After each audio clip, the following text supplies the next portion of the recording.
والنهارده في اونلاين حوارنا هيكون مهم جدا، لان احنا عشنا سنه كانت غريبه بكل المقاييس. مؤكد كان فيها اللحظات الحاسمه جدا واللحظات المفرحه جدا، بقدر ما كان فيها برضو بعض اللحظات الحزينه جدا والقاسيه جدا.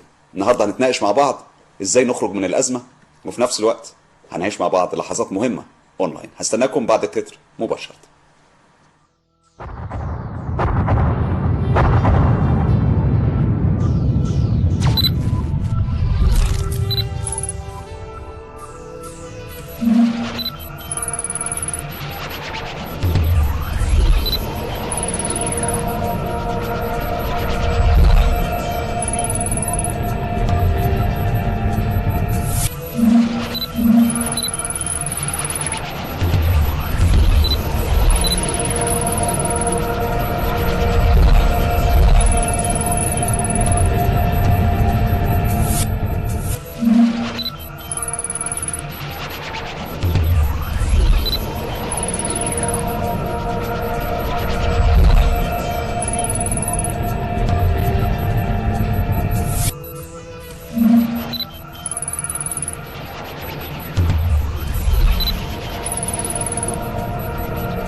برحب بكم ولقائنا الاسبوعي اونلاين النهارده زي ما اتفقنا وزي ما اتعودنا كل يوم خميس بتكون لحظات بنقرب فيها مع بعض، بندردش مع بعض، بنتكلم. يجوز الاحداث مؤخرا كانت سياسيه شويه، ويجوز الاحداث مؤخرا كانت واخدانا من الدنيا شويه، لكن مؤكد احنا مع بعض ممكن نلاقي الحلول، وممكن نقرب ونتكلم وندردش ونفكر ونحاول نحل سوا.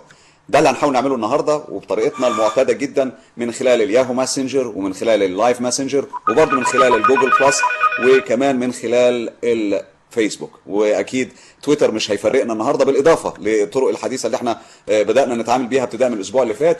وفكره التليفون، الرقم الموبايل موجود على صفحه اونلاين على الفيسبوك، هتلاقوا في رقم موبايل ممكن تكلمونا عليه بطريقه مباشره. الرقم الارضي الخاص بينا او الرقم السحري 0900 93 20. واخيرا هيكون الوسيله الجديده اللي بنبداها لاول مره الاسبوع ده من خلال رسائل الاس ام اس، ومن خلال الرسائل القصيره ممكن تبعت رساله برايك بالمشاركه اللي انت حابب تقولها ورايك في الموضوع. باختصار شديد، النهارده الموضوع بنتكلم فيه على موضوع مهم جدا. احنا طبعا متعودين الموضوع دايما يكون في موضوع التكنولوجيا، بنتكلم فيه على الفيسبوك ووسائل التواصل الاجتماعي، وبنتكلم فيه في الكمبيوتر والانترنت، لكن بالتوازي وزي ما اتعودنا من خلال اونلاين بيكون معانا خط مهم جدا، وهو الخط السياسي. الاحداث المهمه اللي بتحصل على ارض مصر اللي بتاثر فينا، يعني اعتقد ان كل لحظه بتمر اكيد في حدث جديد بيحصل، وفي احداث مهمه بتحصل على ارض مصر بتخلينا كلنا نتفاعل معها شئنا ام ابينا. يعني احنا مضطرين ان احنا نتعايش مع الحدث لحظه بلحظه، وبما اننا اونلاين يبقى هنتفاعل مع بعض خلال الساعه ونص اللي جايين في حوار مهم عن السياسه، وبالتحديد عن سؤال الحلقه النهارده. السؤال مهم، وهو بيتكلم على هيظهر طبعا على الشاشه سؤال الحلقه، لكن حالا انا بحاول اجيب السؤال من صفحتنا الخاصه على الفيسبوك، وهناك هنلاقي السؤال خاص برايكم في ان احنا بنعجل بانتخابات الرئاسه، او بالتحديد بفتح باب الترشيح لرئاسه الجمهوريه. هل ده كان قرار صائب؟ هل القرار ده اتاخر؟ ولا هل القرار ده في ميعاده؟ دي طبعا الاجابات اللي انا بنتظرها منكم النهارده، وهتكون موضوع النقاش الخاص بينا.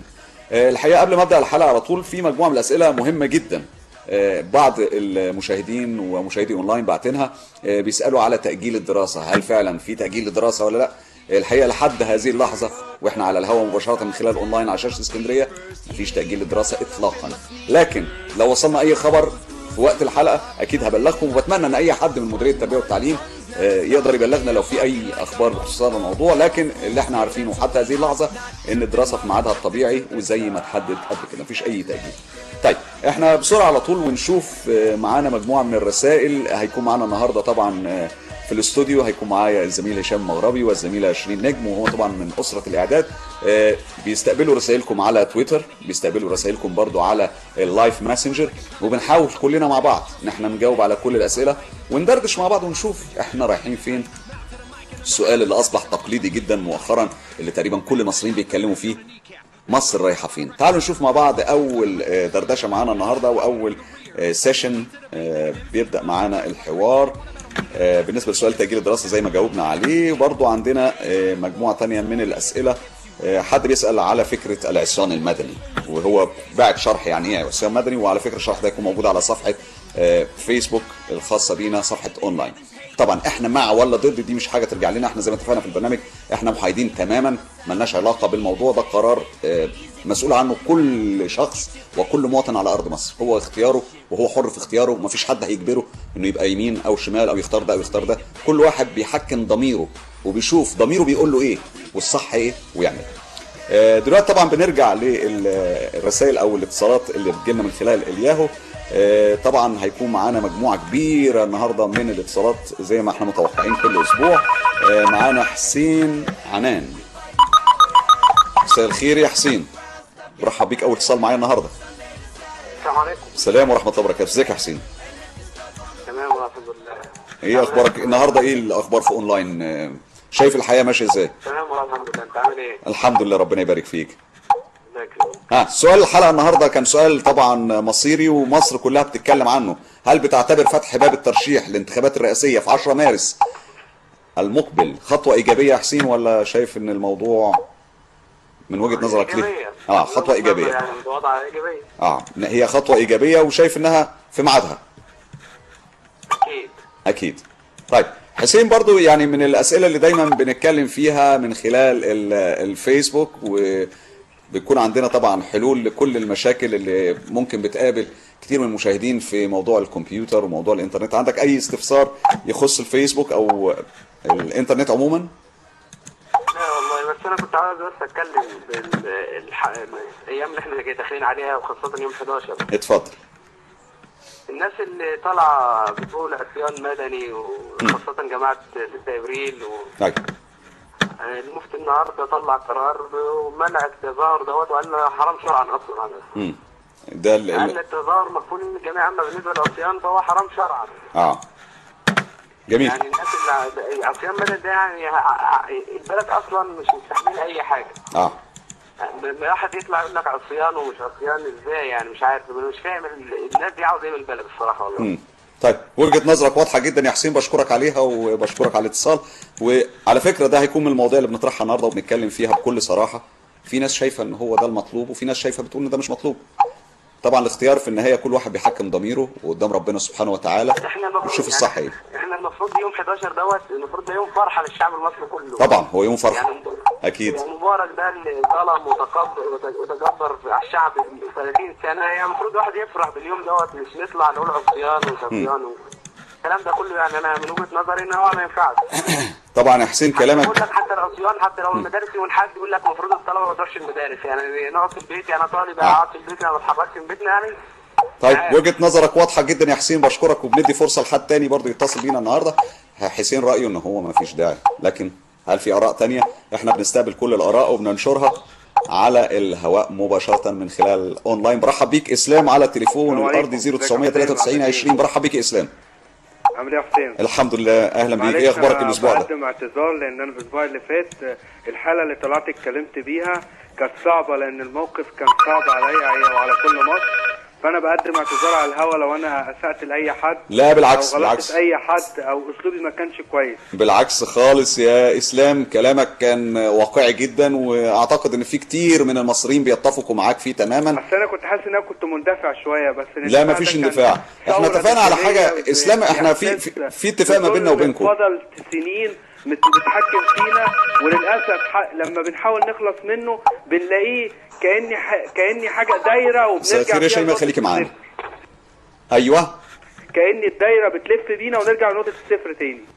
بالظبط. هي مشكله، وهي معادله صعبه ومحتاجه حسم، وده الموضوع اللي احنا حابين ان احنا نتكلم فيه النهارده وبكل صراحه. يعني احنا في اتفاق ما بيننا يا اسلام وبين كل مشاهدي اونلاين وكل اصدقاء اونلاين، مش عايز اقول مشاهدي اونلاين، احنا اصحاب يا جماعه، احنا بنقعد ندردش مع بعض، نتكلم مع بعض وبنطلع اللي في قلوبنا حتى لو اختلفنا، يعني حتى لو حد يقول الشرق وحد يقول الغرب، في النهايه المصلحه واحده، احنا عايزين مصر. طيب يعني احنا النهارده من الاسئله اللي بنطرحها من خلال اونلاين هو السؤال خاص بالترشيح وفتح باب الترشيح لرئاسه الجمهوريه، ورايك القرار كان قرار سليم ولا قرار سليم 100%؟ اتأخر عدة شهور. اتأخر عدة شهور. ايوه يا حسام، لو حضرتك تفتكر ان لما نزل الاعلام الدستوري كان المجلس العسكري قايل ان احنا هنقعد 6 شهور او على الاقل سنة. احنا لو كنا ابتدينا انتخابات الرئاسة بعد شهر رمضان مباشرة في 9 او في 10 كان زماننا دلوقتي بنسلم الحكم لسلطة مدنية. تأخر المجلس العسكري وتخاذله في بعض الاحيان في بعض الامور هو اللي وصلنا للمرحله دي، واهدينا داخلين على يا رب ما تكونش نصيبه العصيان المدني اللي ابتدعوا عليه الجماعه المحترمه جدا 6 ابريل اللي هدفها تخريب مصر. لا بص اسلام لو سمحت يا اسلام، أيوة جماعه 6 ابريل جماعه وطنيه ما نقدرش نشكك في وطنيتهم الا لو معانا ادله، فمن غير ما نغلط في حد احنا ممكن نقول راينا مش عاجبنا، انا مش عاجبني، اقول مثلا مش عاجبني 6 ابريل، لكن نغلط في وطنيتهم ونشكك في وطنيه حد يا حسام ده مش مسموح بيه على الشاشه. لا معلش انا اسف، انا بحترم البرنامج وبحترمك يا اسلام. لا يا اسلام نعم. نغلط في اي فريق مختلف معانا في الراي لا مش مسموح بيه، معلش احنا في اونلاين بناخد خط محايد. تقول رايك انا مش عاجبني الجماعه دول او مش عاجبني افكارهم مش عاجبني طريقتهم في التعامل، لكن انا اغلط واشكك في وطنيه اي فريق من الفرق اللي موجوده على ارض مصر. الاحتياطي الاستراتيجي بيقل بتاع جميل والبلد احنا نتكلم في حدود وكل يوم نهب بنوك وسرق بنوك وهم 6 ابريل اللي بيعملوا الحاجات دي اظن. طب احنا ايه لازم يعني ما بس عشان نبقى واضحين بس هو انا اسلام اكتر من كده. لا يا اسلام اشكرك يا اسلام على مكالمتك يعني فكرتك واضحه، لكن جماعه برضه خلينا عشان نعيد تاني ونكرر تاني لازم نتفق على حاجه. اي فريق يعني ليبرالي مش حابب اخوان ما يشتمش في الاخوان، اخوان مش حابب ليبرالي ما يشتمش في الليبرالي. الجماعات الوطنيه يا جماعه الجماعات دي ما ننساش دورها المهم في تاريخ قبل النهارده بسنه. الناس دي عملت ايه؟ الناس دي اللي صنعت لمصر الوضع اللي احنا فيه، هم اللي خلصونا من الطاغوت، خلصونا من الديكتاتور، ما نقدرش ننكر ده. صعب ان احنا يعني لمجرد ان احنا يعني بنتاثر بوسائل اعلام معينه او بطريقه معينه ان احنا نبقى ضد او مع حد بالشكل ده. مش عايزين نخون بعض، عايزين نقرب من بعض. ازاي بنقول ايد واحده واحنا بنخون بعض؟ ما ينفعش، مش منطق طبعا. بشكر اسلام على اتصاله وبرجع لشيماء. مساء الخير يا شيماء. اهلا بيك. اهلا بيك يا شيماء. معلش يعني انا بحاول اخد اتصالات كتير فبجمع يعني ايه على قد ما اقدر. اهلا بحضرتك. اهلا بيك برحب بيك. اتفضلي. ايه رايك بقى في الاحداث؟ الاحداث صراحه مسيئه يعني بصراحه. الاحداث احنا كنا بنقول بنتقدم خطوه بنرجع 10 لورا من حدث واحد بيحصل. بالظبط. طيب احنا النهارده برضو يعني عشان ما نخرجش عن اطار الحلقه، سؤال الحلقه بيتكلم على فتح باب الترشيح للانتخابات الرئاسيه في 10 مارس. هل هو خطوه ايجابيه يا شيماء ولا شايفاها خطوه مش ايجابيه؟ انا شايفاها خطوه ايجابيه، اللي هو هيريح شويه الشعب، هيبتدي نختار واحد من الشعب يمثلنا في الجمهوريه، هتبقى باراده شعبيه. جميل. يعني انت شايفه ان دي خطوه ايجابيه فعلا وهتحرك الامور للافضل ان شاء الله. باذن الله. طيب احنا برضه هيكون معانا رقم موبايل هيظهر على الشاشه حالا، وبرضه اللي حابب يتصل التليفون ارضي هيظهر معانا على الشاشه حالا اللي حابب يشترك معانا. طيب شيماء احكي لنا على بالنسبه للانترنت في الفتره الاخيره، هل في اي مشاكل واجهتك، اي حاجه حابه تستفسري عنها برضه من خلال اونلاين النهارده؟ لا بالنسبه للانترنت يعني الحمد لله انا شغاله فيسبوك ياهو، هو ده اللي بشتغل اكتر وقت يعني الحمد لله تمام. ايوه بالظبط، وكله تمام ما فيش اي مشاكل الحمد لله. كله تمام، بس انا كنت عايزه اقول نقطه بس بسيطه. اتفضلي يا شيماء. اونلاين. ايوه اتفضلي. بالنسبه للعصيان بتاع يوم 11. ايوه. انا ضد العصيان. جميل وجهه نظر وبنحترمها جدا. احنا يعني احنا زي ما بنقول انا حابب ان انا اسمع كل الاراء مع او ضد، احنا مش مختلفين. اهم حاجه يا جماعه كل القضيه ان احنا في النهايه لازم نفتكر ان احنا كلنا مصريين، يعني باي لون وباي انتماء في النهايه بنجتمع تحت رايه واحده، علم مصر وتحت كلمه مصر. كلنا لازم ما نخونش بعض. اصعب حاجه في اللحظه التاريخيه اللي احنا بنعيشها دلوقتي واللي مصر بتعيشها فكره التخوين. فكره التخوين دي ضد مصر. مش عايزين نبقى مصري واقف قصاد مصري، بالعكس احنا عايزين ايدينا تبقى في ايدين بعض وبنقرب وبنحاول نصنع حاجه كويسه لمصر. انا معاك يا شيماء، اتفضلي. كل مصري ليه اراء مختلفه، بس في الاخر احنا بنبقى تحت سقف واحد اللي هي مصر. جميل، بالظبط. معانا الجنسيه المصريه بس اراءنا مختلفه. اكيد. طيب يا شيماء، انا عموما نقطتك وضحت ووصلت الرساله. بشكرك كتير على اتصالك. هناخد برضو مجموعه تانية من الاتصالات معانا النهارده اونلاين. بشكرك يا شيماء. ميرسي حضرتك. اشكرك كتير. طيب احنا معانا برضو من الرسائل، واضح ان في ناس مش مع فكره العصيان المدني. حد بيقول انا مش مع العصيان المدني لانه هيأخر بلد كتير، احنا لازم نشتغل مش نعمل عصيان.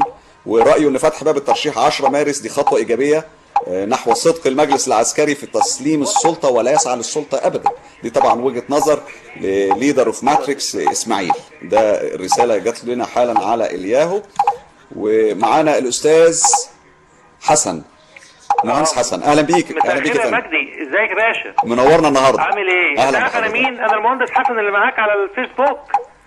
اهلا بحضرتك. اهلا بيك، منورنا. ان انا بتصل بيك على طول. انا معاك تماما، ربنا يخليك. ازيك؟ وحشني. الحمد لله طمنت عليك. ربنا يبارك فيك يا فندم. والحمد لله انا عرفت اشترك معاك ان انا في اسكندريه دلوقتي. طب كويس. الحمد لله. حضرتك منورنا النهارده. الله يخليك يا مستر. طبعا احنا النهارده يعني سؤال الحلقه بيتكلم على فتح باب الترشيح للرئاسه وتحديد يوم 10 مارس. هل ده قرار سليم ولا قرار مش سليم؟ هو هو قرار ان شاء الله يكون سليم، لان دلوقتي الناس كلها مصره على انتخابات الرئاسه. بالظبط. تمام. علشان نهدي الراي العام الموجود عندنا دلوقتي. طبعا فيها هيجان، عايزين نخلص مجلس الشعب، خلصنا مجلس الشعب، مجلس الشورى، خلصنا مجلس الشورى. دلوقتي الرئاسه علشان الجو يبتدي يهدى شويه، لان انت عارف ان دلوقتي حركه الانتاج بتاعتنا بقت في الحضيض. وكل مشاكلنا دلوقتي ابتدت في مفيش شغل، مفيش انتاج، عايزين نعمل عصيان، عايزين نعمل اضراب عام. فالعمليه بقت يا مستر حسام بقت حاجه يعني مش كويسه. استاذ حسن، حضرتك مش مع فكره العصيان، وشايف ان القرار الخاص بان احنا نبدا انتخابات الرئاسه او نفتح باب الترشيح لانتخابات الرئاسه ده قرار جيد. عشان نبقى برضه نبقى كويسين. عشان اصل انت عارف يا مستر ان كل دلوقتي بقت كل المشاكل بقت كتيره دلوقتي. ايوه مشاكلنا بقت كتيره بالظبط. وبعد كده يبقى يعني برضه عايز اقول لك حاجه يا مستر حسام، ان في برضه ناس بيقول لك حتى لو جبت رئيس مش موافقين عليه. طب هنوصل لايه بقى؟ طيب فاحنا عايزين نعمل كل اللي ما الناس اللي تهدى بيه. عايزين انتخابات رئاسه، هنعمل انتخابات رئاسه وتكون شفافيه زي مجلس الشعب اللي كان موجود. جميل. فاحنا عايزين ان احنا ربنا بس يهدي الناس. بس في مشكله ان الناس بتاعتنا مشكلتنا ان الناس بتهجم. انا عايز دلوقتي، انا عايز حقي. تعمل ايه حقك؟ نعمل اضراب. طب ما اضراب، طب وده مش انت مش لمصلحتك. يعني لما يكون في مثلا مواصله عامه والناس تضرب عليها، وفي مثلا لا قدر الله زي مرفق الاسعاف دلوقتي حد تعبان. انا والله العظيم يا مستر حسام، انا في الايام اللي زي دي من سنه انا والدتي كانت تعبانه، رحت اجيب الدكتور ما رضاش ينزل معايا. والله تعرف عملت ايه؟ لا انا متخيل طبعا. انا متخيل. جبت اسعاف. الاسعاف اللي كانت من لها حق المرور بس، وكانت شهر 2 زي الشهر دوت. اكيد يعني احنا متخيلين طبعا. يعني لو رجعنا سنه ورا وبالتحديد التاريخ ده هنفتكر احداث طبعا كانت صعبه جدا. وكانت لحظات طبعا مؤلمه جدا. تعرف الدكتور يساوم بقى، انا عايز 200 جنيه عشان انزل، اديني فلوسي في جيبي واديني هات لي عربيتك عشان توصلني بالعربيه. حاضر يا دكتور، حاضر اجيب لك. طبعا بقت عمليه بقت يعني مفيش حتى ضمير بقى ضمير. بقول لك في مريض عندي تقول لي لا اساومك الاول، اديني 200 جنيه عشان انزل معاك. طيب برضه يعني هي نقطه حضرتك وضحت تماما، وانا بشكر حضرتك على الاتصال، ودايما يا ريت تخليك معانا اونلاين. طبعا بشكر كل الاصدقاء اللي بيتصلوا بينا من خلال اونلاين، لان البرنامج في الاساس هو برنامج خاص بالكمبيوتر والانترنت اساسا، لكن بالتوازي احنا دايما بنتكلم في قضايا سياسيه والقضايا اللي بتهم المواطن المصري عموما. ومؤخرا يعني بالتحديد اعتقد في الكام شهر اللي فاتوا اصبحت الحلقات بتاخد الشكل او المنحى السياسي اكتر، لان احنا ماشيين مع اللي بيحصل على ارض الوطن. وعلى ارض الوطن في احداث كتيره بتحصل فعلا في الفتره الاخيره، ومحتاجه مننا ان احنا نبقى عندنا حته وضوح رؤيه، وازاي ان احنا نحكم عقلنا وازاي نفكر وما نتاثرش بالمؤثرات اللي حوالينا. الحقيقه احنا محاطين بكم هائل من وسائل الاعلام والميديا اللي بتاثر على قرارنا وازاي بناخد قرارنا، ودي مهمه طبعا بتخلي وضعنا مش سهل، يعني بتخلي الوضع صعب جدا ان احنا ناخد القرار الصح احيانا، واحيانا بناخد القرار الصح واحيانا بناخد قرار غلط. يعني الموضوع عامل نوع من الضبابيه، فاحنا محتاجين نركز قوي قوي قوي في اللي بيحصل حوالينا. وزي ما قلت في الاول في البدايه، المهم ان احنا نحكم ضميرنا. الضمير هو الحاجه الوحيده اللي مش ممكن حد هيضحك على نفسه يعني. طيب احنا حالا هنطلع ناخد فقره من الفقرات المهمه، لكن قبل ما اطلع الفقره الحقيقه معايا رساله مهمه برضه على الياهو عشان برضه بنعرض كل الاراء. في حد بعت لنا رساله بيقول المفروض الترشيح كان يبقى قبل كده طبقا للاستفتاء على التعديلات الدستوريه اللي كان بيقول 6 شهور ويتم تسليم السلطه، لكن التاجيل كده ده بيقلل من مصداقيه المجلس العسكري. انا شايف انها خطوه ايجابيه بس متاخره قوي قوي. طبعا الرساله واضحه، يعني وجهه نظر اللي بعتها. طيب نطلع نشوف مع بعض فقره من اليابان، ودايما زي ما احنا متعودين من خلال اونلاين بتكون فقراتنا خاصه باختراعات وباشياء غريبه بعض الشيء. هنشوف كمبيوتر بحجم القلم، ازاي تخليه في جيبك وازاي تتحرك بيه. والجهاز ده على فكره بيشبه القلم، هيكون منه الشاشه والكيبورد، وهيعرضها على اي سطح عن طريق الليزر. يعني من خلال الليزر هيبدا يعرض الشاشه ويبدا يتحرك ويعرض لنا الاشياء من خلاله، وده تقريبا هيكون كمبيوتر المستقبل. هسيبكم مع الفقره ونرجع مع بعض اونلاين.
على اونلاين اكيد خطوه للمستقبل، المستقبل اللي بنحلم نشوفه كويس، وهنشوفه كويس اكيد لو احنا مصريين وحاطين ايدينا في ايدين بعض وما بنخونش بعض.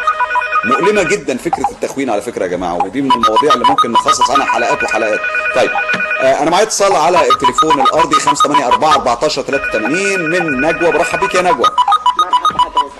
مرحبا بيك. برحب بيك طبعا، وسعيد باتصالك النهارده اونلاين الخميس، وكل خميس دايما بنكون مع بعض اونلاين. اقول استاذه نجوى، رايك ايه في فتح باب الترشيح لانتخابات الرئاسه في 10 مارس؟ هل خطوه ايجابيه ولا؟ ايوه طبعا انا شايفه ان دي خطوه ايجابيه جدا، وشايفه كمان ان المجلس العسكري ما تاخرش فيها، زي كل واحد ليه رايه، بس انا رايي انه ما تاخرش فيها، لان احنا اصلا ما كناش عاطين له الفرصه ان هو اصلا يقدم الميعاد اكتر من كده. احنا اللي بقينا كل جمعه اللي مليونيه واللي مظاهره واللي اضراب واللي قطع طريق واللي سلاح بيجي من ليبيا واللي المجلس العسكري كانت عنده هموم. انا ست كبيره، المجلس العسكري كانت عنده هموم كبيره، هموم كبيره بتخص الوطن، بتخص الامن. لحد دلوقتي احنا بقالنا قد ايه دلوقتي قايمين بالثوره والامن قادرين نسيطر عليه من السيوله اللي بقت في الناس، من الشر، من الخناقه اللي كل يوم تسمع خناقه وتلاقي ناس بتموت وناس بتتعور. اول كده ما كناش كده، حصل فيه انفلات امني وانفلات اخلاقي كمان. تبص في الشارع وانت ماشي تلاقي العربيات ماشيه في الممنوع. طب ما احنا دلوقتي خدنا الحريه دي ان كل واحد يعبر عن نفسه بسلوكه، نبقى كويسين نبقى محترمين. لكن احنا استاد بورسعيد الحوادث اللي بتحصل والقتل ده، بقينا المصري بيموت المصري. لما المصري يموت المصري يبقى المجلس العسكري ما تاخرش. يبقى عندنا تقصير في الامن يا فندم. طبعا تقصير في عندنا تقصير في الامن جامد، والامن ما يعني للاسف انا مضطر اقول كده الامن ما كانش شايف شغله. لا في تقصير في الامن، بس الامن دوت واحد مريض حصل انسحاب من الامن وابتدوا يكونوا لسه في نفسهم تاني وعايزين يمشوا تاتا، وفي بينهم وبين الشعب فجوه كبيره بيحاولوا يصلحوها. بنلاقي العسكري والضابط دلوقتي بيتشتم في الاشارات، بنلاقي انا دلوقتي انا لو معلش بعد الاهانات اللي بتتوجه ليهم حضرتك وما ماشي فيهم تقصير ما فيه ويتحاكموا، ايوه يتحاكموا، بس في نفس الوقت انا لو دلوقتي وانا في بيتي قابلتني ازمه وجيت اتصلت بضابط شرطه عشان ينقذني، انهي نفس هيدافع عني؟ انهي نفس؟ لازم احنا كلنا ايدينا في ايدين بعض عشان نرفع جهاز الشرطه ونطهره وننظفه ونحطه في وسطينا برضه. ايوه طبعا. لان هو دوت من غيره احنا كبلد هتنتهي، فاحنا محتاجين له. طالما ان احنا محتاجين له، ايوه نطهره بس نحافظوا عليه ونحترموه. خلاص فتره كلنا غلطنا فيها، فتره مبارك مش اكيد. مبارك احنا متفقين فعلا. كانت فتره كلنا غلطنا اكيد. محدش يلوم حد على حد ومحدش يعتب على حد انت ما عملتش وانت عملت. كلنا ما عملناش، كلنا جينا فتره ما عملناش، وجت من عند الله وربنا كرمنا وبقى عندنا حريه نصونها ونحترم راي بعض، وما تبقاش الدكتاتوريه الاقليه يبقى رايهم هو اللي يمشي على الاغلبيه. نزلنا انتخابات وفي اجماع وفي مش بالشكل ده. الدنيا انا مش عارفه، حتى ان البلد النفوس مش حلوه للاسف. هي دي يا استاذه نجوى اللي بتكلم فيها، فكره التخوين. ما ينفعش احنا نبقى مصريين ونخون بعض بالشكل ده. ممكن نكونوا مش فاهمين بعض بس مش خاينين، يعني ما ينفعش ان انا اتكلم على اي فئه في المجتمع واخونها واقول ان دول لا ما ينفعش.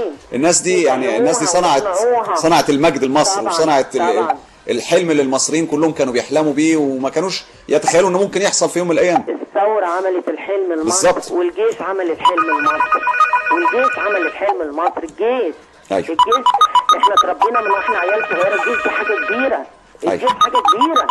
الجيش ده بالنسبه لنا حاجه كبيره، حاجه معنويه. كل المصريين على فكره الجيش ده بالنسبه لهم حاجه معنويه كبيره. اكيد. احنا دلوقتي عمالين الداخليه من ناحيه ونلطش في الجيش من ناحيه. عايزين ايه؟ بأنهي نفس الاخرين كمان هيدافعوا عننا؟ يا جماعه دي ناس دافعت عننا بتروح تقف على الجبهه علشان ده. انا بشوف العسكري في الدبابه اقول يا ترى بياكل منين وبيشرب منين؟ عايز يشرب كوبايه شاي، ده كان احسن له هناك في الصحراء قاعد ياكل ويشرب وينام براحته. هي نقطتك واضحه يا استاذه نجوى طبعا، يعني وجهه نظر واضحه تماما. قد يتفق مع البعض وقد يختلف مع البعض، لكن في النهايه الهدف واحد. احنا عايزين مصر احلى، عايزين مصر بايدينا في ايدين بعض ان احنا نصنع الصح. طيب بشكر استاذه نجوى على اتصالها طبعا تليفوني، وزي ما اتفقنا احنا معانا مجموعه من الاتصالات من خلال الياهو ماسنجر، لكن اسمحوا لي نشوف على اللايف ماسنجر. معاك يا هشام؟ معاك حاجه؟ معانا رسائل. طب معانا رسائل نشوفها من اللايف ماسنجر، لان برضو احنا زي ما اتفقنا طرق التواصل كتيره من خلال اونلاين. نشوف معانا اتصال الاستاذ حلمي ابراهيم، وبرضو هشام نشوف معانا ايه يا هشام.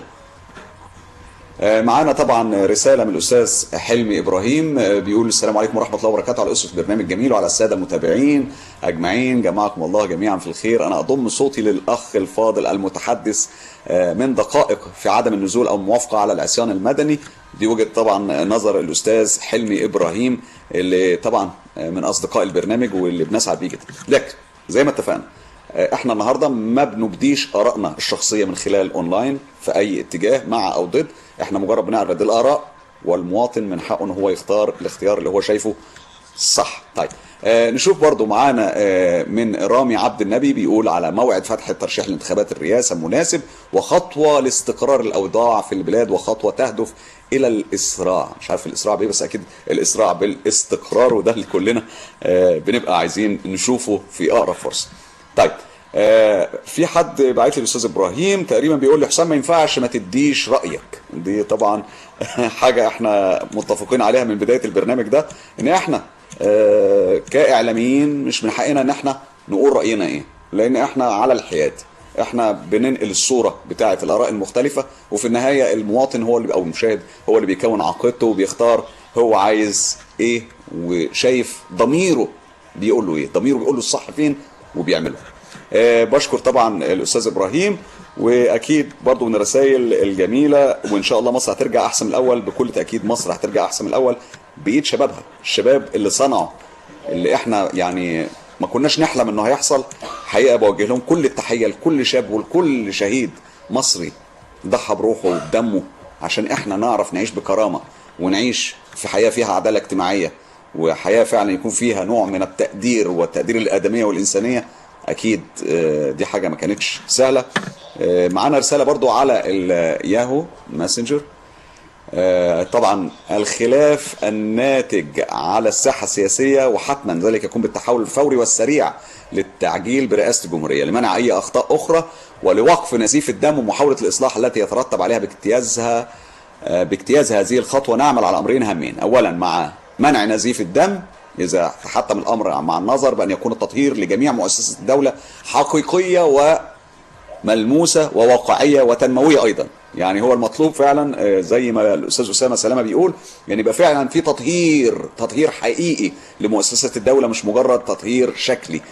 طبعا وجهة نظر بنحترمها. ومعانا مدام ميرفت على التليفون الأرضي 584-14-83. برحب بيكي. وعليكم السلام ورحمة الله وبركاته. ازيك يا مدام ميرفت، أخبارك إيه؟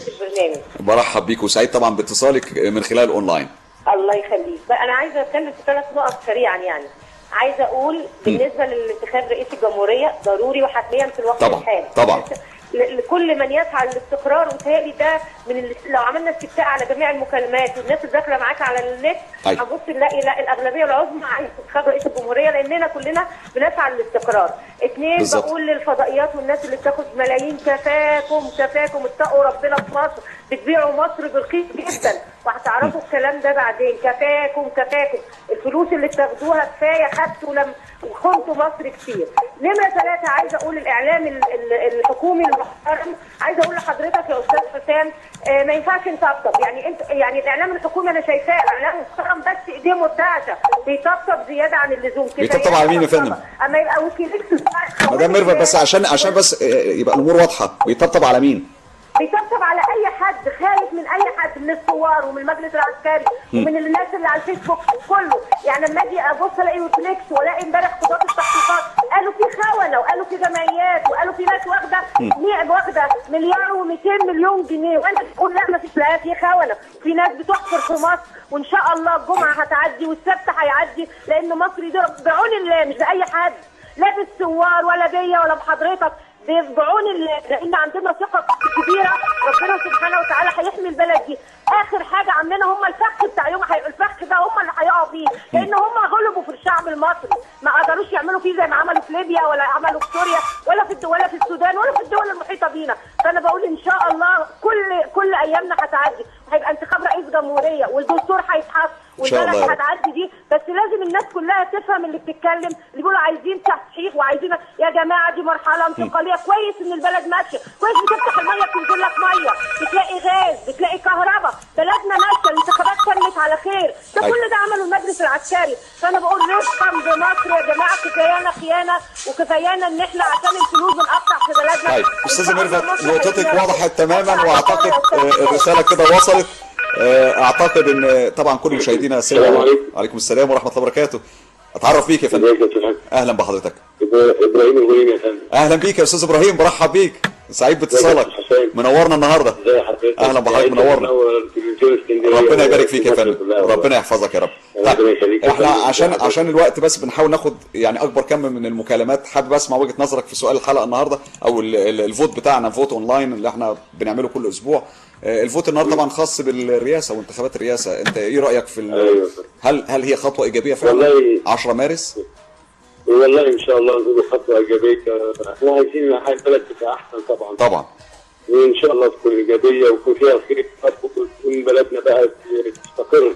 ايوه يا رب. احنا ما حدش على فكره ما بيحلمش بالاستقرار غير اعداء مصر، هم دول بس اللي ما يهمهمش ان مصر تستقر. لكن احنا كمصريين باختلاف فرقنا وباختلاف طوائفنا وباختلاف الواننا كلنا بنبص على الموضوع من زوايا مختلفه، وبنحاول نقترح الحلول اللي احنا شايفينها صح لمصر، يعني مع او ضد او كده. فكلنا في النهايه هدفنا واحد وهدف نبيل، بس ازاي بنوصل له احنا ممكن نكون مختلفين في الطريقه، لكن الهدف واحد في النهايه.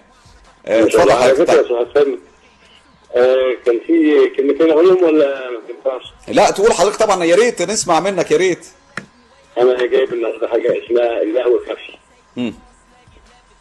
بقول وبعدها لك يا لهو يا خفي، عمال تظهر لنا وتختفي، كفايات اغتيالات ومؤامرات، تاريخك اسود ما يتنسي، بتستغل دايما التجمعات وتعمل عملتك ولا تجتهد. ما صعبش عليك قلب ام تتقطع على ابنها وتحفي مسكين امل وفضل وصرف عليك وإتي. انت قاصد شبابنا ولا بلادنا؟ يا ريت تعرفنا ولا تختشي. في الحالتين هيكون معادنا لما يبقى كل شيء شفتشي. ومن قتل يقتل يلي بايع وطنك وبالفلوس فيها مرتبتي. سلطوك على وطنك واهلك اللي طول عمره مكتفي بالحزن والاسى والحرمان والظروف اللي ما تتحكي. بس اقول لك كان زمان الشغل القديم ما يتمشي.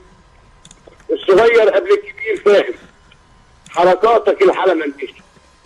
دي بلادنا ربنا ذاكرها في قرآن اللي ما يتنسي. محفوظة والمولى حافظها من كل سوء او اشي. وشعبها حر واصيل وفي الشدة مع بعض مشي. وللحب دايما بيميل وايديه موجودة وسكتي. اشكرك يا استاذ ابراهيم، انت بتنورنا كل اسبوع والله. كلماتك معبره جدا. ده اقل واجب دي بلدي والله. احنا اللهو الخفي وانا بعبر عن اللي جوايا وعن كل واحد مصري بيحب البلد دي. اللهو الخفي مخلينا كلنا زعلانين يا استاذ ابراهيم. كلنا متاثرين بجد. كلنا تعبانين يعني. ان شاء الله الحق هيبان وان شاء الله كل واحد ياخد حقه ان شاء الله يا رب. ان شاء الله يا رب. انا بشكرك جدا يا استاذ ابراهيم، وبرضه هستاذنك كالعاده يا ريت برضه تحط لنا القصيده على صفحه اونلاين عشان يستفيد بيها كل مشاهدي البرنامج. ربنا يبارك فيك يا استاذ ابراهيم. ثانيه بس طبعا اكيد ميعاد البرنامج. طيب احنا برضه مع بعض كل يوم خميس. انا بس عشان ادي فرصه. ان شاء الله ان شاء الله ان شاء الله يا رب. بشكرك كتير جدا يا استاذ ابراهيم جدا. وبشكر فريق البرنامج كله منورين التلفزيون اسكندريه بصراحه. ربنا يبارك فيك يا فندم. والبرنامج الرائع جدا. ربنا يخليك يا استاذ ابراهيم. اشكرك كتير. شكرا. احنا طبعا شفنا اتصال جميل من الاستاذ ابراهيم وكان بيتكلم على قضيه مهمه، واكيد فكره اللهو الخفي اصبحت المشكله الرئيسيه في حياه كل مصري. يعني كل مصري على مدار ال 12 شهر من يوم 11 فبراير 2011 لحد دلوقتي اكيد كلنا مشغولين باللهو الخفي وحكايته ايه اللهو الخفي وجاي منين اللهو الخفي ومين اللي بيعمل الحاجات دي. حاجه تكسف يعني، حاجه الواحد حزين ان هو يتكلم فيها. ما فيش داعي ان احنا نتكلم فيها. تعالوا نشوف باقي رسائلكم النهارده من خلال الياهو ماسنجر. الحقيقه معانا برضو خبر على عند شيرين جايبه لنا خبر كويس. شيرين الخبر عن ايه؟ خبر من CNN عن الفيسبوك. عن الفيسبوك بالتحديد. حاجه خاصه بالفيسبوك كخصوصيه. انا شايف كلمه خصوصيه تقريبا. عن الصور اللي متخزنه ان حاليا اداره الفيسبوك تديليت بتمسح صور من 3 سنين فاتت. يعني اي صور انا حطيتها على الفيس من 3 سنين خلاص ممكن تتمسح. مش هتتساب. لا مش هتتساب لو انت مسحتها. هل دي حاجه مقصود بيها تبقى حاجه ايجابيه يعني ولا حاجه؟ هل ده في شكاوي معينه هي اللي سببت في ده؟ اعتقد ان هي بتاخد وقت في المسألة. انت بتهيألك ان انت مسحت الصور بس هي عنده لسه بتاخد وقت طويل في ودي طبعا ممكن تستغل بشكل سيء مش يعني حلوة. مش لطيف يعني. احيانا الواحد بيرفع الصور وبعد كده يقول يا ريتني ما رفعتها، لان دي نقطة مهمة شيء. يعني هو بيقول لك انه بالرغم من الغاء الصور مباشرة عن حسابك الا ان الصور لا تزال مخزنة عند أنظمة فيسبوك على الداتابيس عندهم، عند الداتابيس وبتاخد وقت عبال ما تتلف. طيب يعني احنا واضح ان CNN هي اللي نشر الخبر، فهو مصدر موثوق فيه يعني. نعتبر برضه من CNN من المواقع اللي هي محترمة اللي نقدر ناخد منها اخبار تعتبر مؤكدة بالتحديد. طيب دي برضه نقطة مهمة يا شيرين. في وصلت شكاوى لإدارة فيسبوك. يعني إدارة فيسبوك وصل لها الشكاوى فبدأت تتصرف بناء على الشكاوى. طيب هي برضه نقطة مهمة يا شيرين، انت يعني نبهتينا ليها، ودي نقطة برضه كويس ان احنا بنتكلم فيها. تعالوا نقرا مع بعض الخبر. جاء في البيان وصول العديد من الشكاوى لإدارة فيسبوك. محمد انت شفت الصورة من عندي مش عارف اقرا الخبر معلش. وفي العديد من الشكاوى لإدارة فيسبوك حول عمليات ابتزاز ومضايقات لصور تم حذفها لمشتركين، والآن يتم تهديدهم من قبل أشخاص على علم بكيفية الحصول على هذه الصور. الرد الرسمي لإدارة فيسبوك إنها لا تزال تعمل على تحديث النظام لجعله أكثر كفاءة وسرعة في التعامل. لو تفتكروا هنا في أونلاين وبالتحديد من 3 أسابيع أنا وشيرين وهشام ومحمد يعني وحسن كلنا اتكلمنا في الجزئية دي. جماعة الصور بمجرد ما بتترفع على النت، مش بس فيسبوك، مجرد ما بتترفع على النت اصبحت ملك العالم. اصبح من حق اي حد انه ياخد الصوره كوبي وينزلها عنده على الجهاز. انتهت، خرجت عن سيطرتك. واتكلمنا بالتحديد على فيسبوك لو تفتكروا، ناس استغربت قالوا انتوا جوجل بلس اكتر من الفيسبوك، وقلنا وقتها الخصوصيه يا جماعه، الخصوصيه في جوجل بلس اعلى بكتير من الخصوصيه الموجوده في فيسبوك. فيسبوك عنده مشاكل كتير في الخصوصيه وان كان بيعمل عليها مؤخرا، فدي من النقط المهمه اللي لازم برضو نركز فيها قوي، حته الخصوصيه على الفيسبوك. طيب نرجع لرسائلنا. الحقيقه معانا مجموعه كبيره من الرسائل، انا هحاول اقرا بعض منهم. مش عارف في حد واخد فكره او انطباع ان انا ما بردش غير على ستات او على بنات بس، فبرضه نفس الرساله بتتكرر للاسبوع الثاني على التوالي، وانا يعني الغريبه ان نص المكالمات او 3/4 المكالمات بتبقى رجاله، فمش عارف سر الرسائل دي. واحد بيقول لي انت اخواني ولا سلفي؟ ما انت لازم تعمل نفسك بيزي عشان يعني انت بترد على ستات بس. فطبعا انا مش شايف انا ولا اخواني ولا سلفي، ومفيش الكلام ده خالص. بالعكس احنا من خلال اونلاين بنرحب بكل الاصدقاء من كل مكان في العالم، كبير صغير كله مع بعض واحنا بنتكلم مع بعض. في رساله برضو جاي لنا استاذ حسام، مساء الخير، 10 مارس خطوه ايجابيه ولا اعتقد ان احد يختلف على استقرار، واهم خطوات الاستقرار هي تعيين رئيس جمهوريه. لا ننسى اننا في مرحله انتقاليه والحكومه مؤقته، حتى المجلس العسكري يدير البلاد لفتره قصيره كما قال. فنتمنى ان ننعم بالاستقرار بانتهاء كل هذه المؤقتات، علما بان المؤقت لا يؤدي مثل صاحب العمل الاصيل. يعني هو رايه ان اللي بيشتغل بشكل مؤقت مش هيدينا نفس النتيجه اللي بيديها اللي بيعمل عمل بشكل ان هو مستمر فيه يعني. طيب بنشكر طبعا صاحب الرساله، هو انا طبعا مش واضح عندي الاسم بس مكتوب موجي الكسندريا، فيعني ايا كان هو الرساله وصلت يا موجي، بنشكرك كتير. ومعانا اتصال على التليفون الارضي 584 1483 واقول الو، مساء الخير. اهلا بيك يا فندم. مين معايا؟ معاك محمد كمال من السويس. محمد كمال من السويس. اهلا بيك محمد، برحب بيك.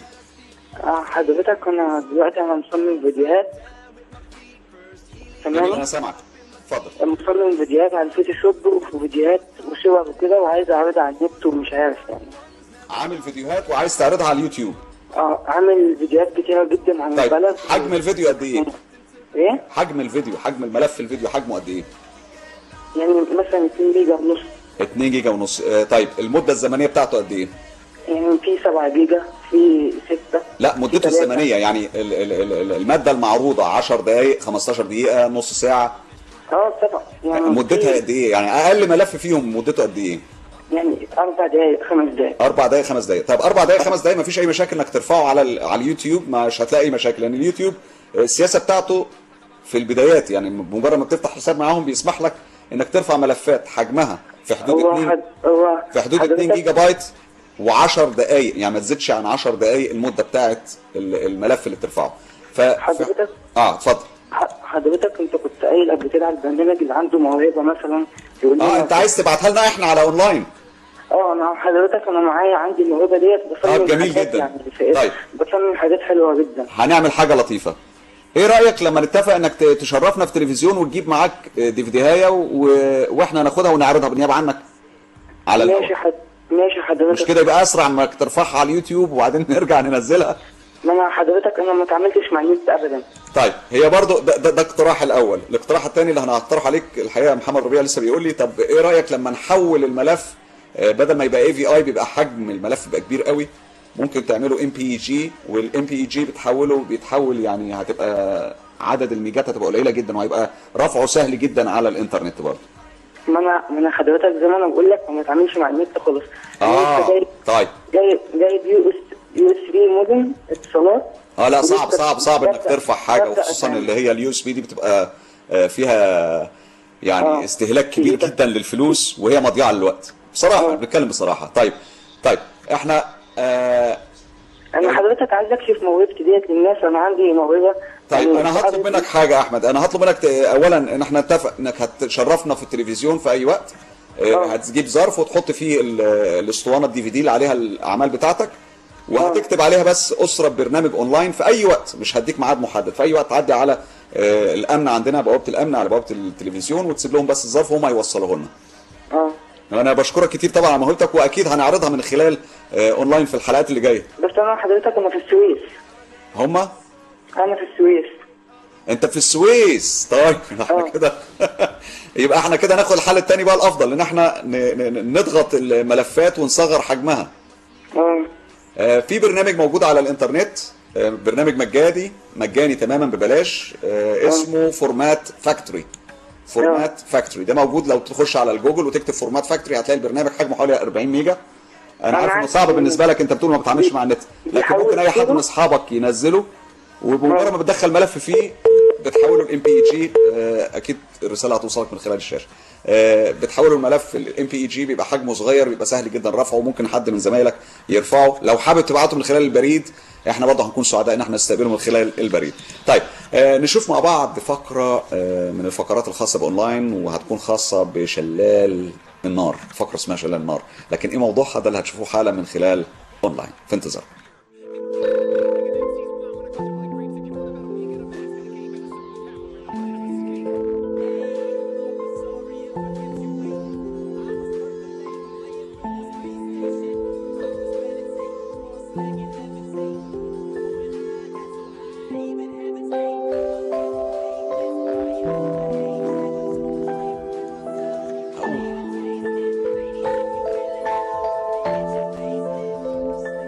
هتكلم هنطق.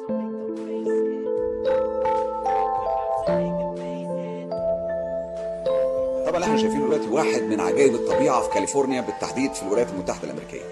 اللي احنا شايفينه او اللي احنا شفناه حالا هو كان عباره عن شلال النار.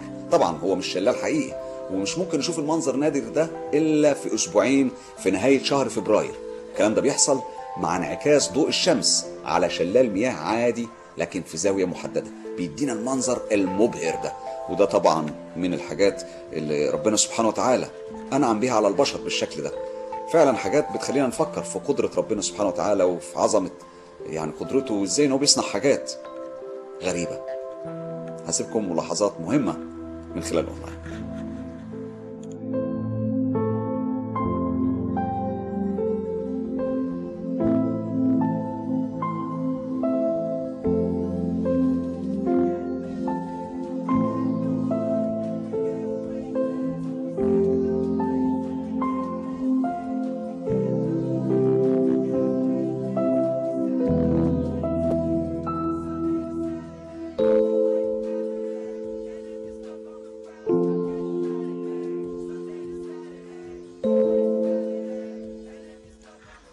طبعا لقطات من صنع ربنا سبحانه وتعالى، وفي ايه اجمل من صنع ربنا سبحانه وتعالى؟ اكيد قد ايه احنا كلنا يا مصريين محتاجين استراحه، عايزين استراحه فعلا، نبص حوالينا نتامل ونشوف الدنيا فيها خير قد ايه، وازاي ان احنا ممكن نصنع مع بعض حاجات حلوه لمصر.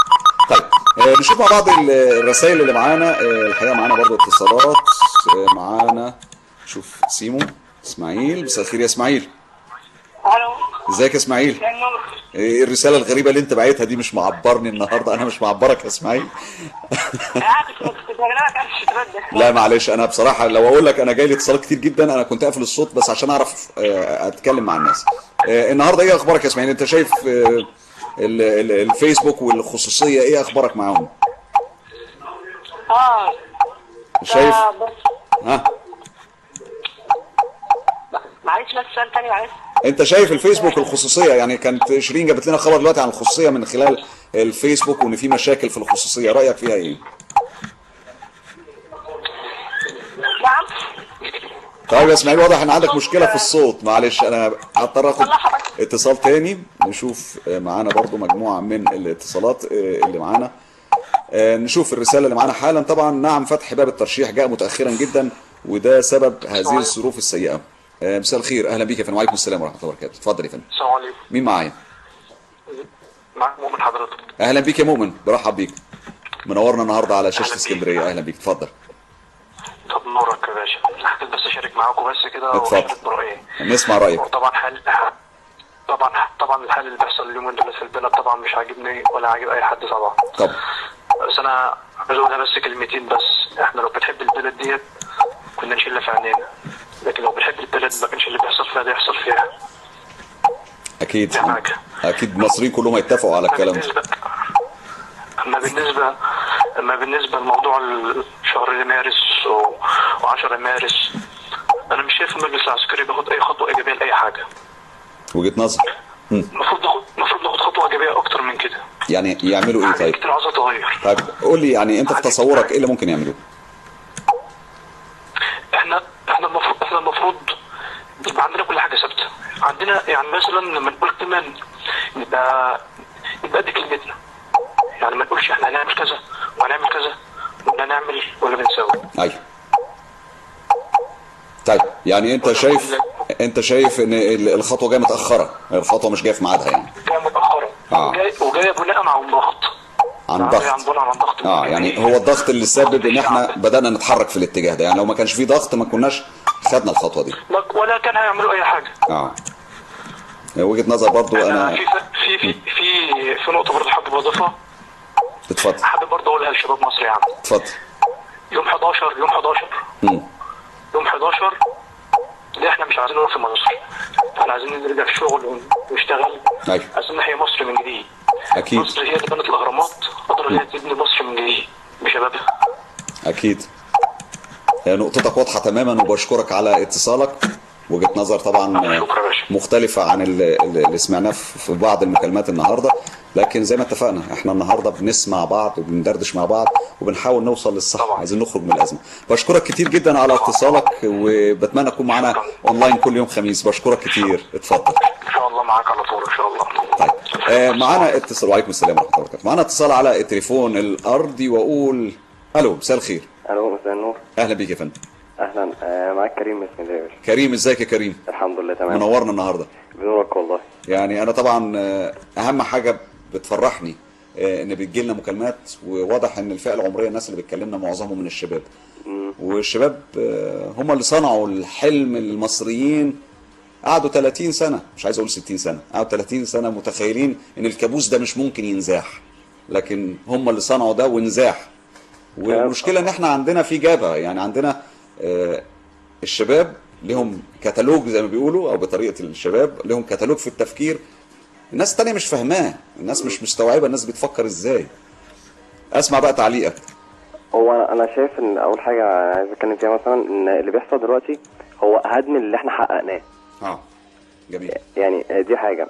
يعني تاني حاجه انا كلمت حضرتك قبل كده وبعت لك مسج اللي هي قلت لك لقد انتقل الاعلام من نفقه النظام نفقه الميدان. لو تفتكرها. تمام. يعني حضرتك دلوقتي المذيعين اللي هي على قنوات الاعلام الثانيه واللي هي اللي بتحرض وكده خايفين يقولوا على اللي بيموتوا من الضباط على ايد البلطجيه شهداء. يعني دي حاجه. ودلوقتي لما بيحصل مثلا هجوم على مديريه امن ولا على وزاره داخليه ولا على اي حاجه، يعني حضرتك ده واحد يعني رايح عايز يهدم بلد. طيب ده تقصير من مين؟ يعني لو بنتكلم بصراحه ده تقصير من مين؟ هقول لحضرتك يعني انا شايف حاجه مثلا، انا شايف التقصير الوحيد اللي عمله وزير الداخليه ان هو ما تعاملش معاهم. ما تعاملش معاهم. يعني انا لو مكانه انا واحد انا قاعد ده انا المفروض انا هحميك، ما تجيش انت عايز تموت لي الضباط، عايز تحرق لي مديريه امن، عايز تولع لي في وزاره الداخليه. ايوه. يعني هي دي الغلطه الوحيده. وبعدين هو مش ده نفس الجيش اللي احنا كنا ايام 25 يناير بنقول الجيش والشعب ايد واحده، وايام اللجان الشعبيه كنا احنا بنسلم لهم البلطجيه، مش هو ده اللي وقف معانا؟ يعني الجيش ما اتغيرش، ما جبناش جيش من الصين يعني عشان دلوقتي نقولوا يسقط حكم العسكر. وبعدين حتى لو مش مستحملينهم هم 4 شهور وهيمشوا. وجهه نظر برضو بنسمع كل الاراء، وبشكرك جدا على مشاركتك النهارده. هل لك اي استفسار عن الكمبيوتر او الانترنت؟ والله انا نفسي اشارك معاكم في اي حاجه. مثلا انا عندي 18 سنه وشغال ديزاينر وويب سبورتر وبعمل شغل حلو. لو عايزين اي حاجه معاكم يا ريت يعني. يا ريت لو تبقى معانا الصفحه موجوده. خليك اونلاين على فكره. محمد ربيع هيطلع لنا حالا على الشاشه. محمد عايزين عنوان صفحه اونلاين. انت معاك الصفحه اصلا ولا مش معاك؟ لا معايا وعامل فيها لايك ومتابعها ومتابع الشغل بتاعك. يبقى هنستنى منك حاجه عشان نزاحها الاسبوع اللي جاي. خلاص ان شاء الله يا باشا. ده وعد ان شاء الله. انا بشكرك كتير على اتصالك ووجهه نظرك المحترمه. بشكرك كتير جدا. شكرا. اتفضل. طيب برضو لسه معانا رسائل كتير النهارده. هنشوف حالا رسالة من أشرف فوزي. أشرف فوزي بيقول: السلام عليكم أستاذ حسام. نعم، فتح باب الترشح للرئاسة فعلا خطوة إيجابية، ونحن لسنا مع العصيان المدني، إننا بنقول يا رب خطوة للأمام، يا رب أي شيء في بلدنا يرجع لحالته العادية. المطلوب منا العمل والعمل بجد وليس وقف حال البلد، والله المستعان.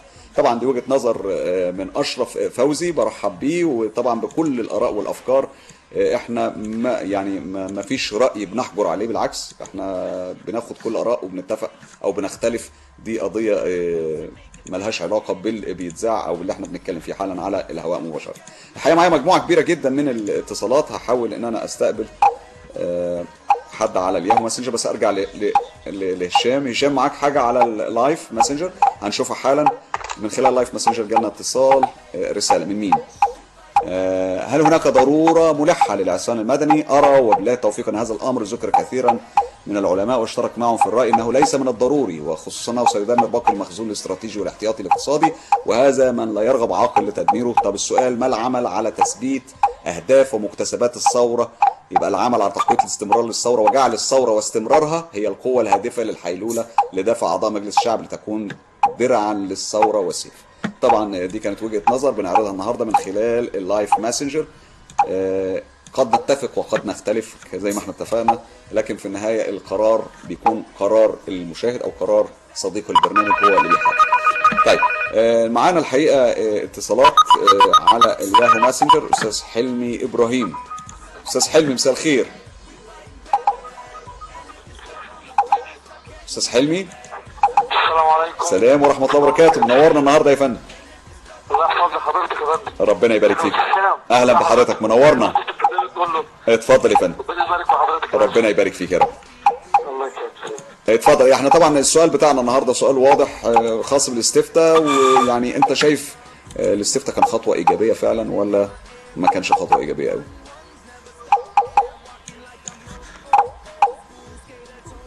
طبعا اكيد طبعا. طبعا خطوة ايجابية بالفعل يا فندم. طبعا كان عندي وجهة نظر والله للموضوع العصيان بتاع يوم السبت ده 11 فبراير يا فندم. للاسف والله يا ريت نهدى والله، نشوف حاجه كويسه كده نهدى ونشوف. يعني احنا بدأنا نمشي في خط مستقيم كويس، والموضوع الترشيح الرئاسة برضك جاي، وبلد عايزينها نفسنا تستقر يعني. ايوه جميل. طبعا وجهة نظر واضحة تماما استاذ حلمي. زي ما اتفقنا النهارده احنا حوارنا كله ان احنا بنطرح افكار وبنطرح اراء، وللمشاهد انه ينتقي ما يشاء، يعني اللي يحس ان هو ده يتسق مع ضميره ويتسق مع فكره ويبدا ياخد الراي ده. طبعا برحب بحضرتك بافكارك. طيب بالنسبه للفيسبوك النهارده كنا بنتكلم في موضوع الخصوصيه، وكان واضح من المواضيع المهمه فكره الخصوصيه على الفيسبوك، وده من الحاجات الشائكه بعض الشيء. شايف ان الخصوصيه على الفيسبوك فعلا منتهكه؟ ايوه طبعا طبعا دي خطوره طبعا علينا طبعا. يعني مش صح ان احنا نشير صور زي ما الناس بتتبرع وبتشير معلومات وبتشير صور وتتكلم براحتها وحاسه انها كانها جوه البيت واخده راحتها يعني، وبتنشر الحاجه اللي هي عايزاها ومن غير اي والله فعلا انا شايف اللي هو فعلا احنا اخطانا ان احنا شيرنا صور وملفات حاجات كده فعلا يعني. هو الخبر النهارده اللي احنا عملنا كده يعني. الخبر اللي وصلنا على من خلال CNN النهارده الفيسبوك واضح من كتر الشكاوى اللي وصلته قرر انه يحذف اي صور مر عليها 3 سنين. يعني اعتقد ان ده برضه هيبقى مؤشر ايجابي ان الفيسبوك بدا ياخد خطوات ايجابيه. اداره فيسبوك بدات تنتبه للاخطاء اللي بتقع فيها. ده كويس صح يعني حمايتنا فعلا يعني. اكيد. طيب استاذ حلمي انا سعيد جدا طبعا باتصالك، وبتمنى خليك معانا كل خميس. اتفضل يا فندم. بالنسبه للفيسبوك يا فندم. بالنسبه للفيسبوك اتفضل حضرتك. الله يكرم حضرتك. بيحصل عمليه حظر على الصداقه، اتعملت مره اسبوع ومره 15 يوم وصلت ل 30. الواحد فعلا ما بيعملش جزئيه اضافه الصداقه للدرجه اللي بيحصل ده بيحصل نتيجه 3 حاجات. دي 3 حاجات بتسبب المشكله دي. السبب الاول انك تعمل اضافات لناس ما تعرفهاش، او ناس تعمل لها اضافه وتكون تعرفها وتقول انها ما تعرفكش. دي اول حاجه. يعني انت تعمل اضافات كتير بيتعدى عدد معين، بتبدا توصل للفيسبوك الناس دي بترفض الصداقه او بتقول انها ما تعرفش الشخص ده، فبالتالي بيرفضوا يعمل عليك حظر لفتره معينه. السبب الثاني ان حد يكون عمل شكوى في الشخص اللي بيشتكي من المشكله دي، حد يكون قدم فيه شكوى، وممكن حد مش من اصحاب الشخص ده، حد مثلا من الناس اللي ما بتحبوش او بتحب تغلس عليه شويه، فجمع مجموعه من اصحابه وعملوا شكاوي تجاه الشخص ده، فبيحصل الموضوع ده. الحاجه الثالثه ودي حاجه يعني بتحصل باستمرار في الفيسبوك، لان في مشاكل تقنيه في الموقع نفسه. الموقع اصبح عدد الناس اللي عليه عدد خيالي، احنا تقريبا داخلين في 850 مليون بني ادم موجودين على الفيسبوك، فعشان يدير سوفت وير بالوضع ده بتبقى مساله صعبه جدا، بتسبب برضو مشاكل في الفيسبوك بتظهر في صوره اعراض من النوع ده يعني، دي برضو من الحاجات. طيب انا بشكر طبعا الاستاذ ابراهيم على اتصال. استاذ حلمي بشكرك كتير جدا ومنورتنا النهارده من خلال حضرتك. ربنا يحفظك بنور كامل وقلت في البرنامج كلها. ربنا يبارك فيك، ربنا يبارك فيك ويحفظك. شكرا. اشكرك كتير. طيب نادر جلال زعلان جدا مني. نادر جلال بيقول انت عمرك ما رديت عليا ليه كده؟ انت عمرك ما رديت عليا، ربنا يخليك رد. والله يا نادر انا مش فكره ان انا ما بردش، الفكره ان انا عندي فعلا انت شايف اهي محمد جابها لنا على الشاشه دي كلها، الناس اللي بتحاول تتصل والناس اللي بتحاول انها تتكلم والناس اللي بتبعت شات، ده بالاضافه لللايف ماسنجر بالاضافه للفيس وبالاضافه للجوجل بلس، فيعني بتبقى صعبه جدا، بس انا رديت عليك وبرحب بيك وكل افكارك هتكون معانا. طيب معانا خبر على تويتر حالا شيرين ولا هشام معانا خبر من موقع تويتر. هل موقع تويتر مصدر للمعلومات الصحيه يا هشام؟ يعني عايزين نعرف اجابه السؤال ده من هشام ايه الموضوع؟ انا شايف كده ان في كلام عن موقع التواصل الاجتماعي، ايه يا هشام؟ هم بيقولوا ان موقع تويتر مصدر للمعلومات الصحيه، ممكن نثق فيه. ممكن فعلا يبقى يعني هم في بعض كتير مرضى بيتكلموا عن تجربتهم وكده، فممكن الناس تستفاد من دي. مين يعني اتعملت في جامعه هوبكنز في الولايات المتحده. جميل. طيب الخبر ده مصدره ايه؟ عشان احنا دايما اتفقنا من خلال اونلاين ان لازم المصدر يكون موثوق فيه. دي BBC. البي سي طبعا، البي سي من الشبكات المحترمه والشبكات العالميه اللي الانسان يعني ياخد منها الخبر بنسبه 99.9% ان هو خبر مؤكد وصحيح، فيبقى فعلا ممكن يعني احنا ممكن نستغل موقع تويتر كموقع ومصدر للمعلومات الصحيه طبقا لهشام ومن خلال تويتر. طيب لو رجعنا للاتصالات اللي معانا النهارده، انا طبعا يعني النهارده ما بنتكلمش كتير في التكنولوجيا، اعتقد ان احنا جه وقت ان احنا ناخد فقره من خلال اونلاين ونرجع ناخد الاتصال من محمد صفوت. هناخد منه اتصال بس ما نشوف الفقره حالا من خلال اونلاين. يلا بينا.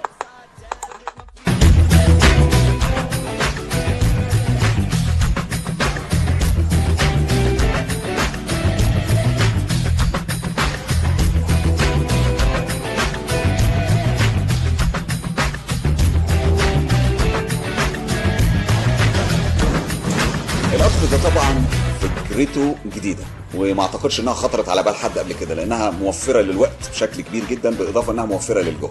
ببساطه القطر ده ما بيتوقفش في محطات وبيمشي بسرعه 300 كيلو متر في الساعه، وزي ما انتم شايفين الركاب هيركبوا القطر. وبصراحه يعني اعتقد ان احنا لو عندنا القطر بالشكل ده ممكن يحل مشاكل كتيره جدا. دي من الحاجات اللي في اونلاين دايما بنحاول نعرضها وبنحاول ان احنا نشوف المستقبل هيبقى شكله ايه، التكنولوجيا بتتحرك ازاي او بتتحرك في انه اتجاه. واضح تماما ان الاتجاه للمستقبل شكله هيكون مختلف جدا بالنسبه للناس الكبار في السن. اعتقد المسائل دي بالنسبه لهم مبهره جدا، حتى بالنسبه لنا احنا وبالنسبه للاصغر مننا لازالت المسائل دي مبهره بشكل كبير. طيب رجعنا تاني على الهواء مباشره برضو من خلال الرسائل اللي بتجيلنا. برضو لسه نادر جلال بيقول كل ما اتصل مش بترد. طيب اتصل يا نادر عشان ارد عليك، انا كنت قافل الصوت الحقيقه لكن احنا مع بعض بنسمع بعض. طيب معانا استاذ احمد لحد ما نادر يوصل لنا. مساء الخير استاذ احمد. مساء الخير يا باشا، احمد سباق منورنا النهارده. اهلا بحضرتك. اهلا يا باشا. اتفضل حضرتك. احنا طبعا موضوع الحلقه بنتكلم عن فتح باب الترشيح للانتخابات الرئاسيه في 10 مارس. هل هو خطوه ايجابيه؟ حضرتك هو خطوه ايجابيه ولا خطوه اتاخرت كتير ولا خطوه هي خطوه ايجابيه؟ بس احنا ندي الناس دي فرصه، ندي الجيش العسكري ده فرصه، لان جيش مصر ده عظيم اللي هو شارك في حرب 73. جيش مصر ده جيش عظيم طبعا، اللي هو شالنا في 73 وشالنا في الازمات وما عملناش زي ليبيا ولا زي سوريا ولا زي الدول اللي احنا حوالينا ديت. لا هو مش مطلوب منه انه يعمل زي ليبيا ولا زي سوريا، يعني الطبيعي ان الجيوش تحمي الاوطان مش تقتل في الاوطان. يعني بيشوفوا سوريا ده عار على كل المسؤولين عن المجازر اللي بتحصل في سوريا. طبعا ما انا بقول لحضرتك يعني جيش مصر دي جيش عظيم مهما كان يعني درجه فسوقه ممكن يعمل اللي بيحصل في سوريا. اللي بيحصل في سوريا ده فوق طاقه البشر. الله يبارك فيك يا رب. ما احنا بس مع شعب سوريا طبعا احنا بنقول للناس اللي قاعده هناك اللي فاضيه ديت، الناس اللي زي الحركات اللي عماله تدخلنا في متاهات ديت، وناس مش واخده بالها من البلد ولا الحاله اللي احنا فيه، ولا الاقتصاد اللي احنا فيه، ولا الحاله اللي احنا فيها اجتماعيه ديت، وعمالين يدخلونا ويقول لك الجيش والشرطه. الشرطه ديت اللي هي انا كنت في الشرطه حضرتك، خلي بالك، وعارف الشرطه يعني عايشه ازاي. يعني حضرتك كنت في الشرطه وعارف الشرطه ماشيه ازاي؟ والله بيعانوا معاناه شديده، واخد بالك، من الخدمات. حضرتك كنت فين في الشرطه بالظبط؟ لا انا كنت في الجيش، يعني مجند في الشرطه. في الجيش في الشرطه، واخد بال حضرتك، وكنت في القاهره. وكلمت اختي قبل كده، قالت لك الناس ديت بتاكل ازاي وبتشرب ازاي. فعلا هي صادقه في اللي هي بتقوله. الجيش المصري اعظم جيوش الارض، دي حاجه لا خلاف عليها. حقيقي يعني حضرتك، والله احنا كلنا متفقين عليها، ما حدش يقدر يختلف على دي. طيب نخش في موضوع الحلقه. يعني فكره ان احنا يبقى عندنا خطوه ان احنا بندور دلوقتي على ترشيح للرئاسه، وتحدد لها ميعاد يوم 10 مارس فتح باب الترشيح. رايك في الخطوه دي ممكن فعلا هتخرجنا من الازمه اللي احنا فيها، ولا محتاجين خطوات اكتر؟ لا ده حتى كده كويس. احنا نستنى الفتره اللي هم بيقولوا عليه، لان الناس دي امنتني وامنتنا في الثوره، وشالتنا في الثوره، وشالتنا في اللي احنا فيه، واخد بالك. واحنا فعلا خطوه ايجابيه. نستنى الناس دي حضرتك لحد ما يعني لحد ما يوصلونا للسلطه ويوصلونا البلد امنه وبلد نعيش فيها. يعني مش احنا مش عايشين فيها باليوميه، ولا عايشين متسولين فيه. بالظبط. دي مصر عظيمه حضرتك، ودي بلدنا، دي مصر، دي بلدنا. احنا مش عايشين فيها كده يعني لاجئين ولا عايشين لازم نبنيها صح. يعني صح حضرتك. واللي دي بلدنا، دي مصر، دي بلدنا.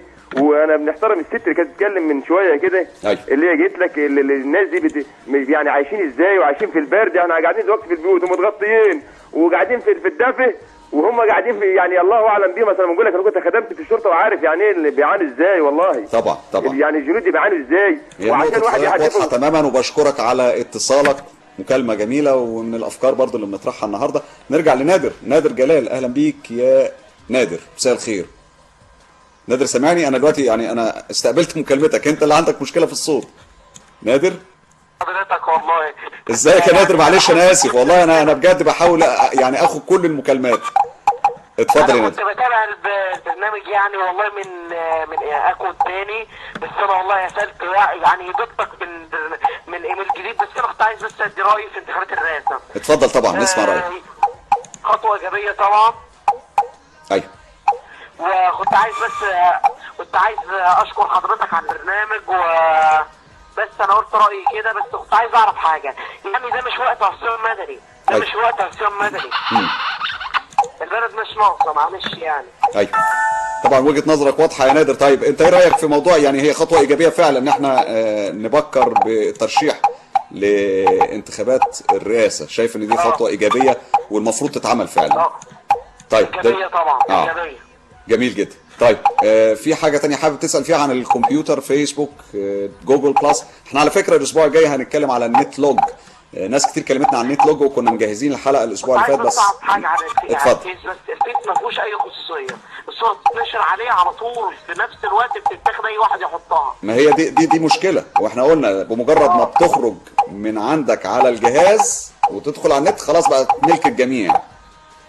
فلازم نبقى حريصين، لازم نبقى حريصين جدا. طيب ماشي، شكرا. اشكرك يا نادر، ربنا يخليك. واحنا طبعا هنستناك كل خميس اونلاين. وعليكم السلام ورحمه الله وبركاته. طيب احنا برضو من الرسائل اللي معانا النهارده في الحقيقه في رسائل كتيره جدا، انا بحاول ان اقرا معظم الرسائل. طيب معانا الاستاذ عبد الحميد، وهو مصري عايش في الاردن. برحب بيك يا استاذ عبد الحميد. الله يسلمك يا رب. السلام عليكم. وعليكم السلام ورحمه الله وبركاته. اتفضل يا فندم. طبعا برنامجك جميل وكتير كويس والله وحلو. ربنا يبارك فيك.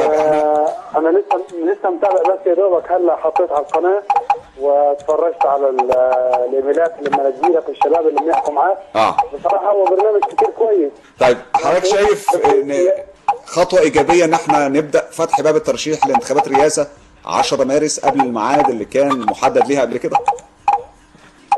والله هي خطوه ايجابيه بصراحه. والحمد لله رب العالمين ان هو يعني البلد احنا نفسنا ان احنا كمتغربين كمان، يعني احنا مصريين اكيد، بس احنا عايشين يعني مثلا اللي بيشتغل بالاردن واللي بيشتغل بالسعوديه. استاذ عبد الحميد يعني زي النهارده تقريبا من سنه فاتت كانت اللحظه المهمه واللحظه التاريخيه في تاريخ مصر. يعني حضرتك كنت في الاردن ولا كنت موجود في مصر؟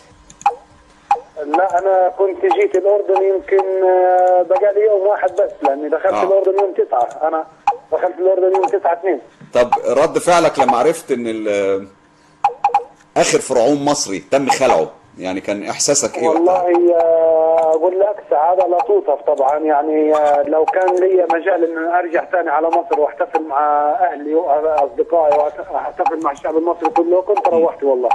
جميل. يعني كانت لحظه برضو اعتقد انها لحظه مش هتتنسى من تاريخ كل اللي عاشوها، يعني كل الناس اللي عاشت اللحظه طبعاً دي اكيد. والله ده هي لحظه حاسمه والحمد لله رب العالمين على كل حال، يعني نحمد الله. بس يعني نصيحه يعني لاخواتي كلهم اللي في التحرير واللي في الاماكن الثانيه هذول، يعني احنا عايزين ننهض ببلدنا، عايزين ان احنا بلدنا دي زي ما هي يعني فعلا ام الدنيا، مش عايزين حد يشمت فينا، مش عايزين اي حد اي دوله. يعني احنا عندنا خير وعندنا كل شيء، بنطلع نشتغل برا اهانات ورايح وجاي وكان يماني، بس احنا يعني نفسنا اني نضل يعني ايه، بدل ما احنا بنروح نعتصم، بدل ما في عصيان وبدل ما في شغلات زي هيك، نحن يعني ندور عجله الانتاج. يعني طيب. المصانع اللي واقفه الشباب ديت، لان احنا التغيير مش راح يجي في يوم وليله. احنا بدنا ان كل واحد يعني عنده اخ، عنده حدا قريبه، لا اشتغل وبعدين شوف الحكومه راح تسوي لك ايش، شوف مجلس الشعب. الحمد لله رب العالمين. استاذ عبد الحميد، يعني وجهه نظرك واضحه تماما، ويسمح لي ان انا اعقب تعقيب سريع. طبعا في كتير من الناس شايفه ان اللي بيحصل على الارض مش كفايه، وشايفه ان حل المشاكل ما بيحصلش الا بالضغط، فهم بياخدوا الطريق ده. يعني هي مش ناس بتكره البلد، هي ناس حابه تعبر عن وجهه نظرها بشكل مختلف. نتفق معاهم او نختلف معاهم، احنا في النهايه كلنا مصريين وكلنا بندور على هدف واحد، ان احنا عايزين نطلع بمصر لقدام. طيب معانا فقره من الفقرات المهمه، فقره معاك يا شيرين. هنشوف ايه الفقره اللي معانا حالا دي فين بالظبط يا شيرين؟ لاس فيجاس. يعني احنا كده نقلنا امريكا على طول. نيفادا. ولايه نيفادا اكبر مدينه في ولايه نيفادا. اكبر مدينه في ولايه نيفادا، وهي لاس فيجاس طبعا من المناطق المشهوره جدا سياحيه وفنيه. سياحيا وفنيا. بيجي لها 37 مليون سائح سنويا.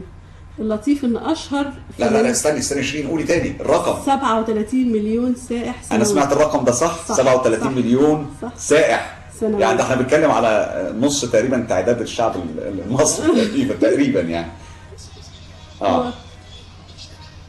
يعني لو تلاحظي الصوره اللي انت جايبها لنا، كل عربيه ماشيه في الحاره بتاعتها فعلا زي ما محمد بيقول، وشوارع نظيفه لا بس 37 مليون سائح، يعني تخيلي بس لو عندنا 7 مليون سائح كده يعني مضمونين، يا ريت يعني كانت فرقت معانا كتير. اللي عايزه اقوله لك كمان ان الفيس بريسلي وفرانك سيناترا وسيلين ديون اشتهروا من لاس فيجاس، بدأوا حياتهم من لاس فيجاس.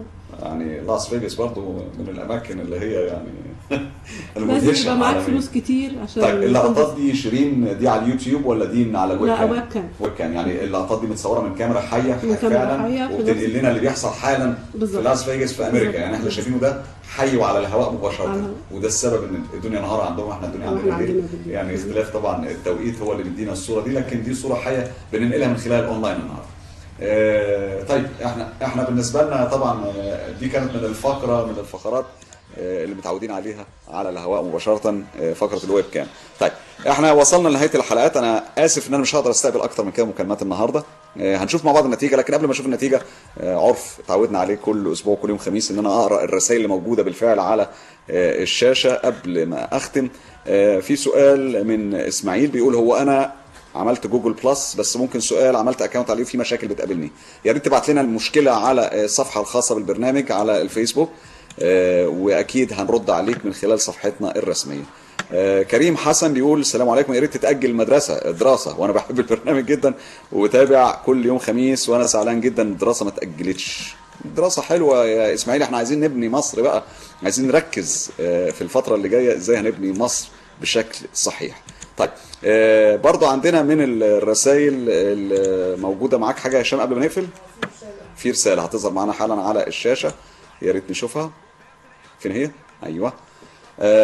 برضو ياسر علي، اولا لا اوافق على العصيان الان، يعني وخاصه ان هناك مؤامرات ترتب ضد مصر، والاقتراح الذي اريد ان اقوله هو مبادره للتغيير او الغاء كل اسماء الجروبات او الصفحات الرياضيه المسيئه للانديه المنافسه على الفيسبوك بمبادرة من أصحاب تلك الجروبات عملا على ترسيخ الروح الرياضية، وحفظ الله مصر عزيزة كريمة. ياسر الزفتاوي اللي بنسعد برسائله معانا من خلال الفيس ومن خلال اللايف ماسنجر.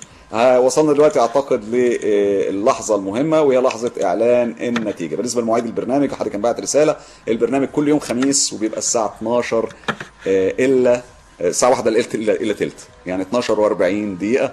هنشوف حالا نتيجه الفوت بتاعنا، يا ترى الفوت النهارده هيكون ايه اخباره معانا. هل تعتبر فتح باب الترشيح للانتخابات الرئاسيه في 10 مارس المقبل خطوة إيجابية ولا شايفها مش خطوة إيجابية؟ الحقيقة في 26 صوت بيقولوا نعم هي خطوة إيجابية، صوتين شايفينها مش خطوة إيجابية.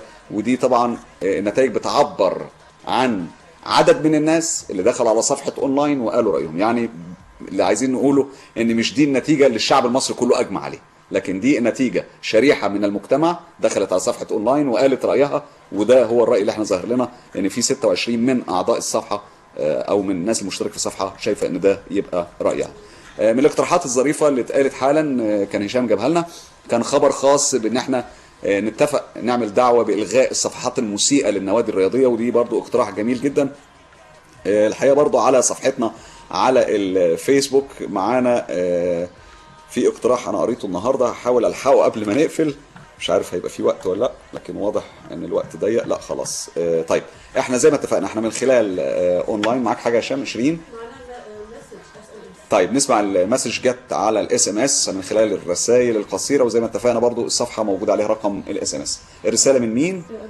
الحلقه جميله يا استاذ حسام ومثمره جدا، انا ضد العصيان المدني تماما ومع التعجيل بانتخابات الرئاسه. ده طبعا استاذ مجدي ابراهيم اللي بنحييه وبنشكره جدا على الرسائل القصيره اللي هنبدا نستقبلها من هنا ورايح في اونلاين.